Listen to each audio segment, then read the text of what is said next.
की बात है, लगा हुआ था एक दिन सुरपति का दरबार। बैठी थी उस सभा में बड़े बड़े सरदार। एक बार देवराज इंद्र का दरबार लगा था और उस दरबार में बड़ी बड़ी देवगण बैठे थे। तो जो देवताओं के गुरुजी थे बृहस्पति देव भगवान, उनका आगमन हुआ।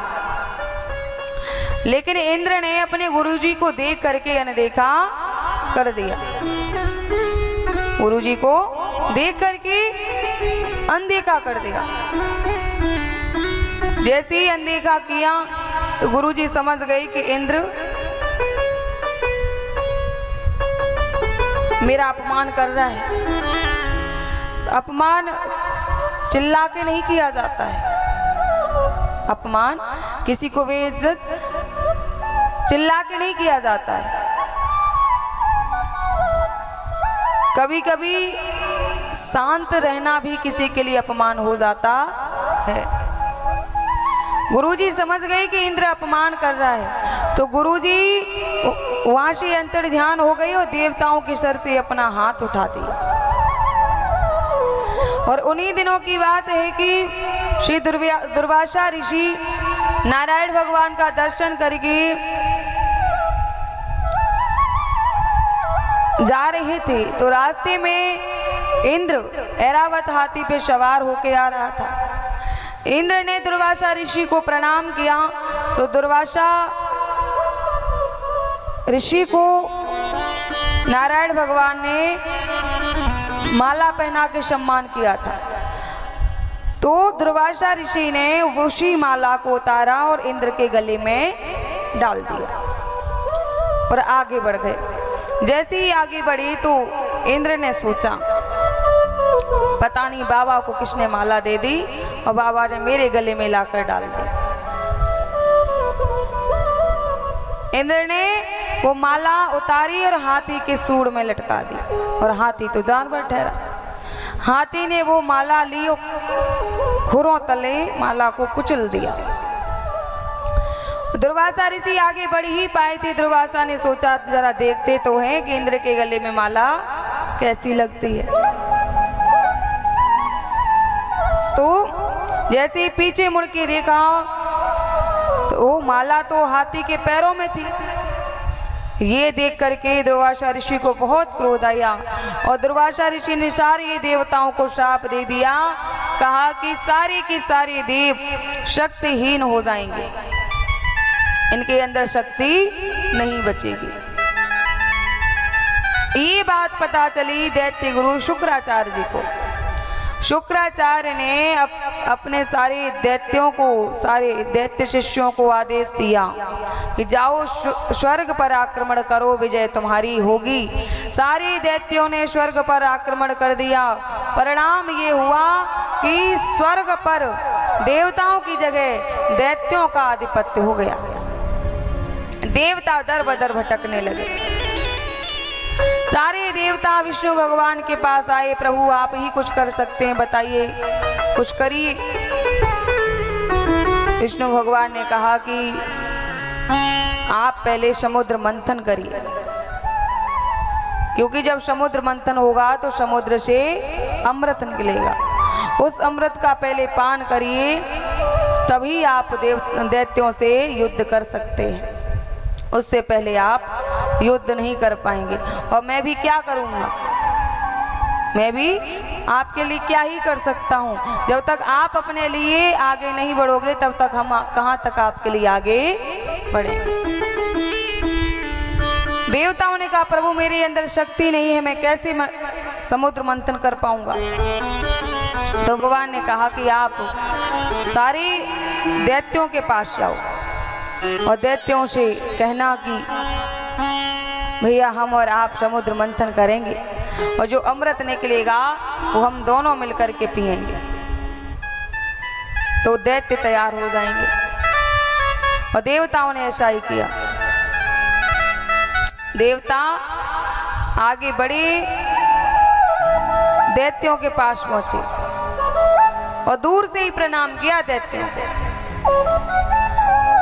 और दैत्य बड़े प्रसन्न, देवताओं ने प्रणाम कर लिया तो दैत्यों को बड़ी प्रसन्नता हुई।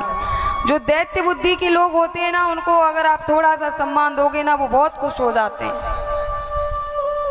थोड़ा सा सम्मान दे दो, उनकी बड़ाई कर दो, थोड़ी हवा हवाई उनकी कर दो, तो उन्हें बहुत प्रसन्नता होती है।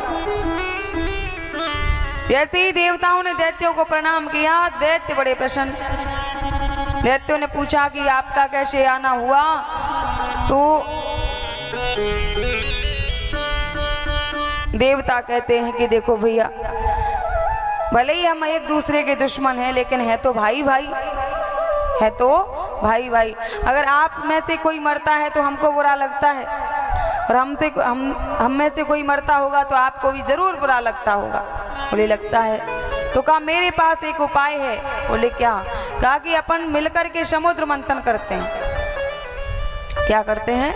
समुद्र का मंथन। और जब समुद्र मंथन करेंगे तो उसमें से अमृत निकलेगा, और उस अमृत का हम सब मिलकर के पान करेंगे, अमर हो जाएंगे। फिर आपस में चाहे कितना भी झगड़ा करें, लेकिन कोई भी मरेगा नहीं। दैत्य तैयार। अब मंथन करने के लिए मंदरांचल पर्वत को लाया गया, और रस्सी के तौर पे वासुकी नाग को लाया गया। समुद्र मंथन प्रारंभ हुआ। सबसे पहले हलाहल विष निकला, जो महादेव को दिया गया। उसके बाद समुद्र मंथन में से कई अनमोल वस्तुएं निकली, जैसे कि कामधेनु गाय निकली, उच्च श्रवा घोड़ा निकला, चंद्रमा निकला, और मणि निकली। अंततः उसी समुद्र मंथन से माता लक्ष्मी निकले, जो विष्णु भगवान को प्राप्त हुई। अंततः समुद्र मंथन में से श्री धन्वंतरी भगवान अमृत का कलश लेकर के प्रकट हुए। और जैसे ही अमृत का कलश दैत्यों ने देखा, तो झपट के अमृत का कलश छीन लिए और वहां से भाग गए। दैत्य तो यही कहते रह गए, ले गए ले गए ले गए, तब तक वो तो भाग निकले। अब उसी समय भगवान नारायण ने मोहिनी का अवतार लिया, मोहिनी का रूप धारण किया, और दैत्यों के पास पहुंचे। दैत्यों के पास पहुंचे। दैत्यों ने जैसे ही मोहिनी भगवान को देखा, तो एकदम मोहित हो गए। अमृत पीने जा रहे थे, लेकिन मोहिनी भगवान को देख करके अमृत पीना तो छोड़ दिए, और आपस में झगड़ा करने लगे। क्या? कहा कि मैं इनसे शादी करूंगा, वो कहता है कि मैं इनसे शादी करूंगा। मोहिनी भगवान कहते हैं कि मैं आप में से किसी से भी शादी नहीं करूंगी। क्यों? क्योंकि आप तो सब झगड़ते बहुत हो, आप सब झगड़ते बहुत हो, और मुझे झगड़ा करने वाले लोग बिल्कुल भी पसंद नहीं हैं। दैत्य कहते हैं कि अरे आप कहो तो सही, हम तो झगड़ा छोड़ने को बिल्कुल तैयार हैं, आप तो विवाह के लिए हाँ करो। मोहिनी भगवान कहते हैं कि आप देवताओं के साथ ऐसा गलत काम किए हो। बोले क्या? कहा कि समुद्र मंथन में देवताओं ने भी तो मेहनत की है, आपने अकेले तो की नहीं है, जो आप सारे अमृत को पीने जा रहे हो। अरे देवताओं को भी तो दो थोड़ा बहुत।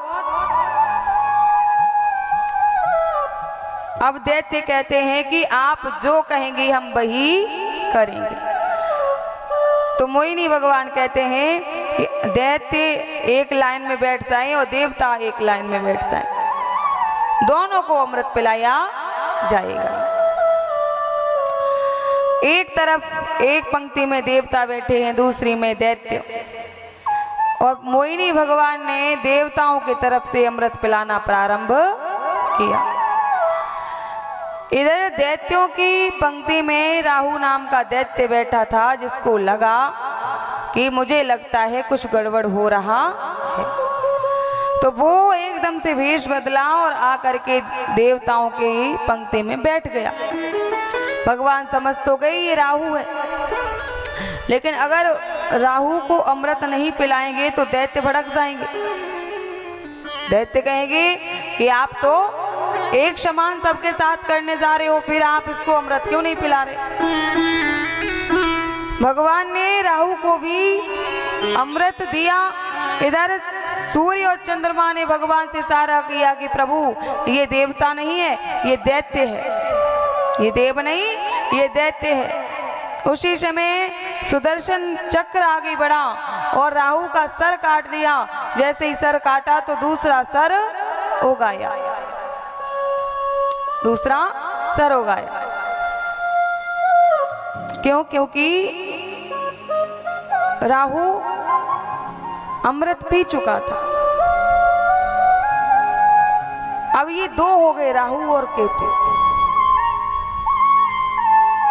जैसे ही भगवान ने देवताओं को अमृत पिलाया, दैत्य समझ गए कि ये मेरे साथ गलत किए हैं। दैत्य जो झगड़ा करने को तैयार, वैसे ही भगवान ने थोड़ा बहुत बचा था वो पूरा ही देवताओं को दे दिया, दैत्यों को बिल्कुल भी नहीं मिला। अब दैत्य और देवताओं में झगड़ा प्रारंभ, देवासुर संग्राम हो गया।